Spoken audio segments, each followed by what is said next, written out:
আসসালামু আলাইকুম আমার প্রিয় ভাই বোনেরা, আপনারা কেমন আছেন? আলহামদুলিল্লাহ আমি ভালো আছি, সুস্থ আছি। কেমন আছেন অবশ্যই জানাবেন। নিয়ে আসলাম একদম নতুন ইউনিক একটা চটপটা রেসিপি। ঘরের জিনিস ফেলিয়ে না দিয়ে সেই জিনিস দিয়ে বানিয়ে নিতে পারেন, সুন্দর এবং টেস্টি একটা রেসিপি।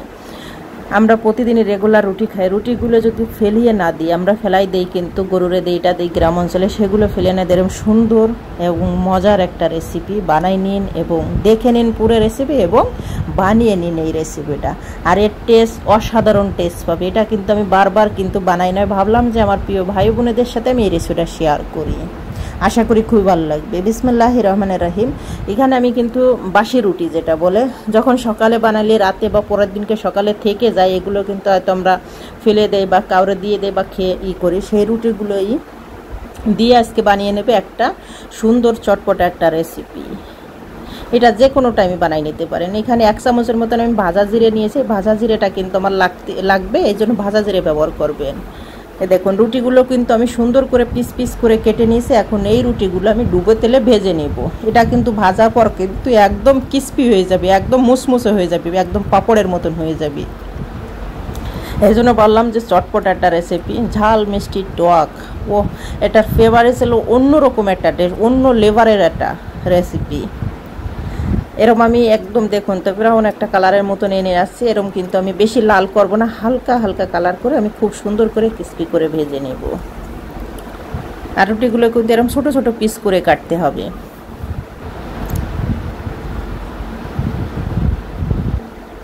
অবশ্যই চুলের আঁচটা সবসময় লো মিডিয়ামে রাখবেন। হাইটে রাখলে কী হবে, দ্রুত ক্রিস্পি হয়ে যাবে, পুড়ে যাবে, কালার চলে আসবে, তখন কিন্তু ক্রিস্পি হবে না। আমার রুটি ভাজা হয়ে গেছে, সেই তেলেই আমি ভেজে নেব 1 বাটি বাদাম। এটা অপশনাল, বাট বাদাম দিলে খুব টেস্ট লাগে, এই জন্য আমি এখানে বাদাম দিয়েছি। এটা কিন্তু চিনে বাদাম, এখানে অন্য কোনো বাদাম ব্যবহার করা যাবে না, চিনে বাদামটাই ব্যবহার করতে হবে। এখানে আমি 1 বাটি ব্যবহার করেছি, আপনারা আরও বেশি চাইলে আরও বেশি ব্যবহার করতে পারেন। আমার বাদাম ভাজা হয়ে গেছে, এখন আমি তুলে নেব। দেখুন রুটিও ভাজা হয়ে গেছে, দেখুন কত সুন্দর নাইস একটা কালার। এখানে আমি টক দই নিয়েছি, এটা কিন্তু টক দই লাগবে। টক দইয়ের ভিতরে আমি সামান্য কিছু বরফ কুচি আমি দিয়েছি, মানে ঠান্ডা, মানে বেশি যত ঠান্ডা ঠান্ডা হবে, গরমের সময় যদি এরকম একটা রেসিপি, আমার মনে হয় আর কিছু লাগে না, একবার টাচ করে দেখুন এত সুন্দর। এখানে আমি জৈতুন নিয়েছি, ক্যাপসিকাম লালটা নিয়েছি, আর কিছুটা দইয়ের ভিতরে আমি একটু টমেটো সস মিশিয়ে নিলাম, সুন্দর একটা কালার জন্য, ফ্লেভারটা সুন্দর আসার জন্য। এখানে সব কিছুই কিন্তু আপনাদের আমি দেখাই দেবো। স্যার দেখুন কতটা ক্রিস্পি হয়েছে রুটি। আমি কিন্তু সবগুলো কিন্তু ভেজে সাইডে আমি রেখে নিয়েছি। এখন যাব মেন প্রিপারেশনে। প্রথম দিয়ে দিলাম কিছু রুটি ভাজা, সুন্দর করে বিছিয়ে দিলাম। আর কালার তো অসাধারণ, বাস্তব কথা, দেখুন কতটা মুসমুসে হয়েছে। এরকম বিছিয়ে দিলাম। দিয়ে দিলাম কিছুটা কাঁচা মরিচ সামান্য পরিমাণ, তারপর দিলাম পেঁয়াজ কুচি, তারপরে কিছুটা ক্যাপসিকাম দিয়ে দিলাম। ক্যাপসিকাম আমি লালটা ব্যবহার করেছি, আপনারা যে কোনো। কিছুটা জৈতুন ব্যবহার করেছি আমি, জৈতুনটা আমার কাছে খুব ভালো লাগে, এই জন্য ব্যবহার করেছি। আবার দিয়ে দিলাম কিছুটা রুটি, তারপরে দিয়ে দিলাম বাদাম, যে বাদামটা আমি ভেজে রাখছিলাম সেটা, আর সামান্য কিছু চানাচুর, এটা অপশনাল, আপনারা চানাচুর ঘরেরও বানাই নিতে পারেন এবং বাইরের থেকে এনে নিতে পারেন। কিছুটা চানাচুর দিয়ে দিলাম। এখন যে টক দইটা আমি ফেটিয়ে রাখছিলাম, টক দইয়ের ভিতরে কিন্তু আমি কিছু দই নেই, এটা জাস্ট একটু বরফ দিয়ে আমি ফাটিয়ে রাখছি যাতে একটু ঠান্ডা ঠান্ডা হয়। এখন আমি সব জায়গা ছড়িয়ে দিব। আমার তো বানানোর সময় তো বাস্তব কথা আপনাকে বলে বোঝাতে পারবো না, এটা যে খেয়েছে, আমি কিন্তু যে খেয়েছে সেই বলছে ওয়াও একটা রেসিপি।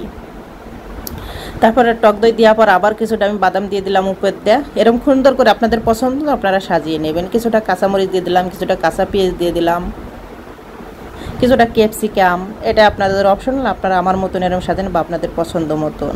কিছুটা জৈতুন এখন দিয়ে দিলাম। ভাজা যে জিরের গুঁড়ো সেটাই ব্যবহার করেছি, সেটা কিন্তু আমি ছড়িয়ে দিলাম, এটার ফ্লেভারটাই অনেক সুন্দর আসছে। আর কিছুটা লাল মরিচের গুঁড়ো আমি ব্যবহার করেছি, যেটা মানে একটু সামান্য একটু। তারপরে যে টমেটোর সসটা আমি বানাই রাখছিলাম, যে টমেটোর সস এবং টক দই দিয়ে, এখানে কিন্তু আপনারা মাইনুসও ব্যবহার করতে পারেন, কিন্তু আমি মাইনুস ব্যবহার করি না, আমি এফতেই ব্যবহার করি। সেটাও দিয়ে দিলাম উপর থেকে।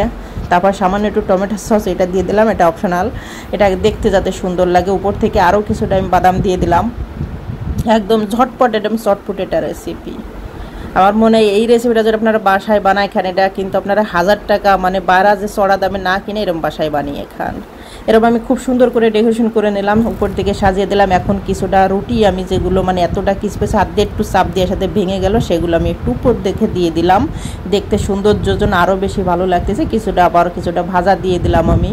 চানাচুর ভাজা যেগুলো, ওয়াও দেখুন কত সুন্দর দেখা যাওয়া লাগছে, নাইস একটা কালার, আর সত্যি অসাধারণ একটা রেসিপি।